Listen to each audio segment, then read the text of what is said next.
Hey guys, it's Mari Milano. If you're new here, I'm a singer-songwriter and I'm doing a video series on YouTube about the artist's way. So this is the first video and I'm gonna go about the whole what is the artist's way kind of thing and go over what she talks about in the introduction of the book. Full disclosure, I started doing the artist's way maybe like 2 years ago, but I gave up. Not because like, oh my god, I chose to give up. It was more so, I guess I got busy and I just kept telling myself I was gonna get back to it and I just didn't.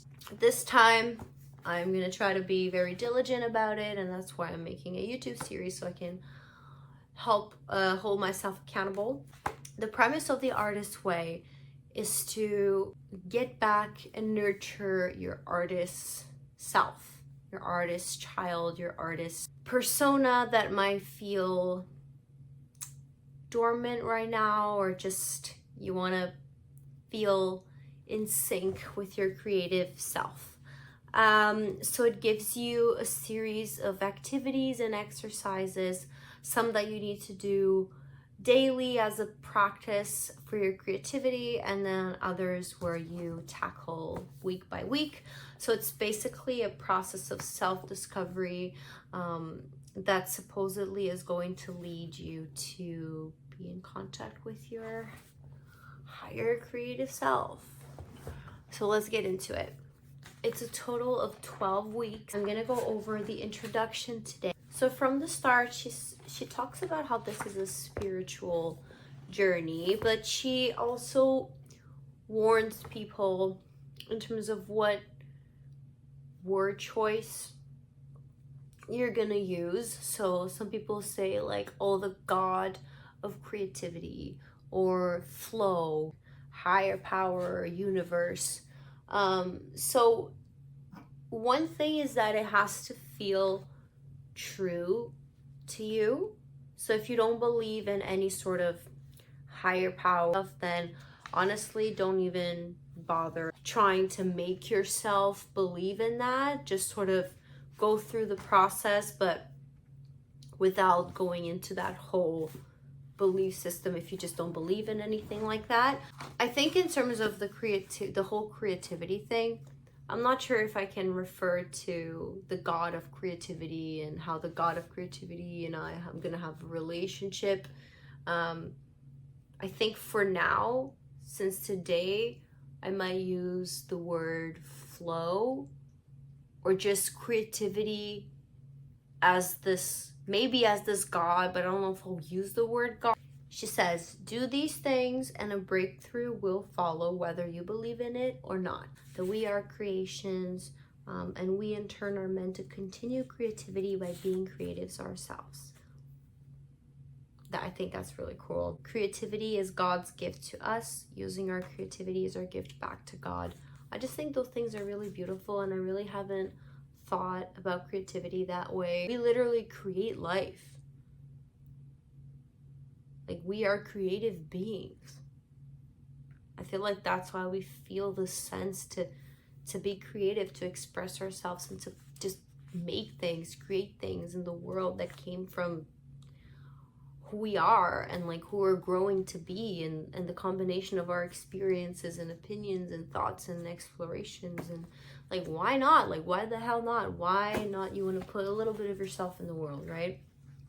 So apparently we're gonna go through tons of emotions throughout the whole process. She mentions giddiness and maybe a little defensiveness and excitement in the beginning, followed by rage and anger. Then grief, resistance, hope, peaks and valleys, phase of growth, and then we experience elation and skepticism, and then at the end there will be a strong urge to abandon everything and return to life as we know it. But then if we go through that part, we should be able to have this growth and see increased autonomy, resilience, expectancy, excitement, and the capacity to make and execute concrete and creative plans.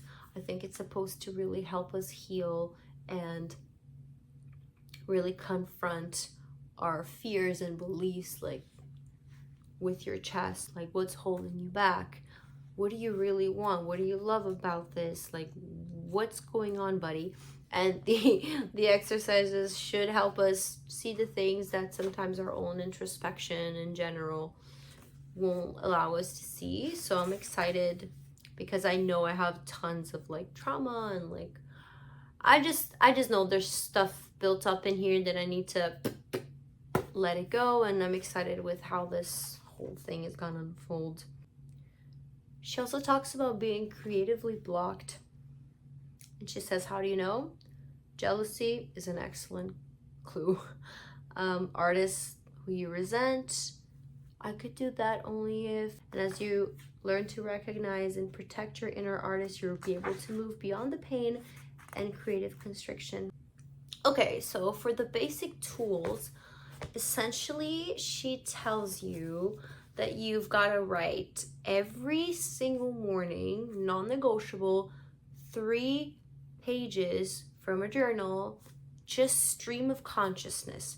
So you're gonna write 3 pages, that's it, of just whatever comes into your brain. And even if nothing comes into your brain, you're gonna write whatever, like the same repeating phrase, like I can't think of anything, like whatever. You just gotta write 3 pages.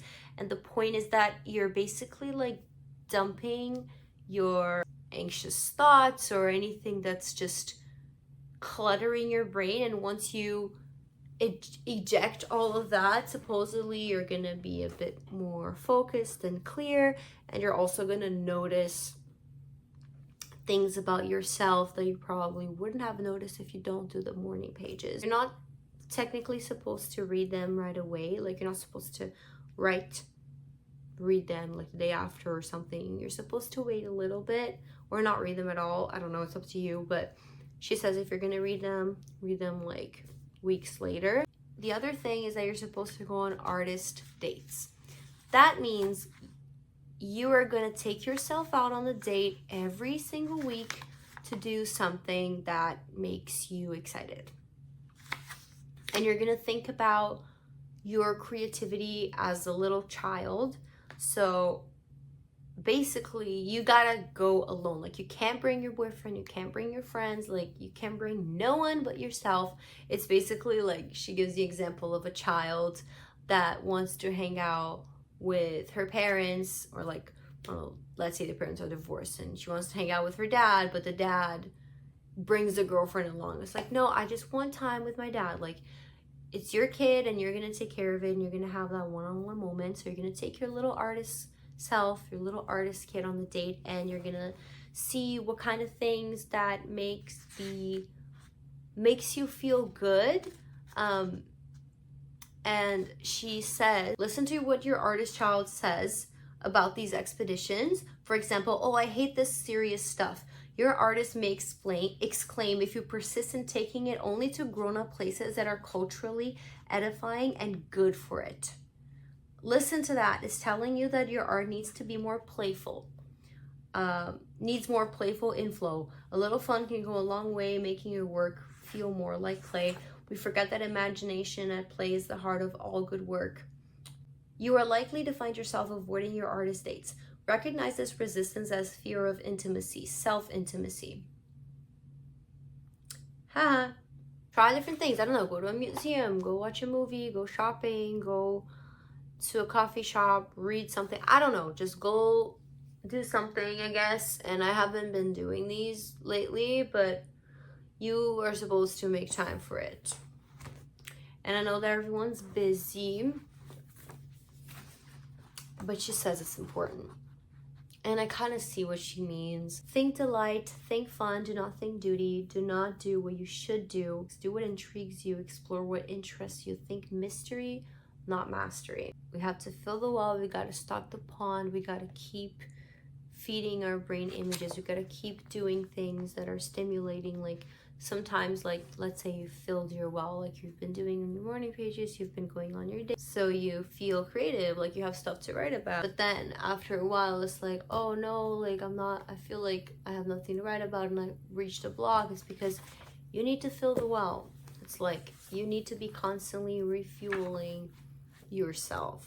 Any regular, repetitive action primes the well. Yep. It's almost like, and she talks about like, what do I get my best ideas in the shower or at 3 a.m.? It's just because you're just chilling. You know, you're not really thinking, you're just doing these emotions that you just know how to do, your body knows how to do, so you just kind of, I guess, tap into something deeper, like your subconscious just pops out like, whoop, here I am, because it has that time to just pop out because you're not busy thinking and polluting your brain.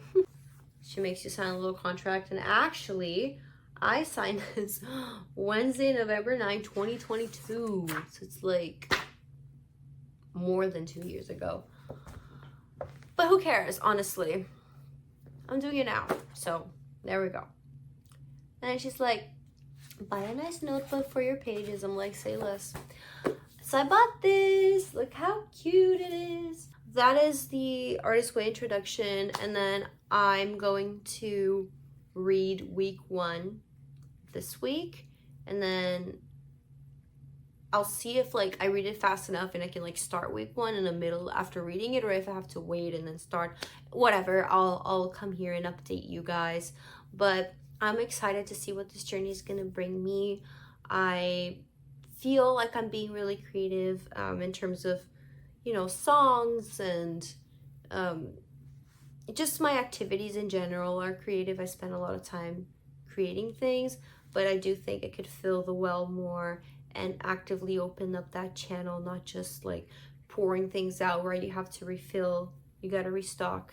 You gotta, yeah, I'll keep you guys updated. But thank you for watching. Good night.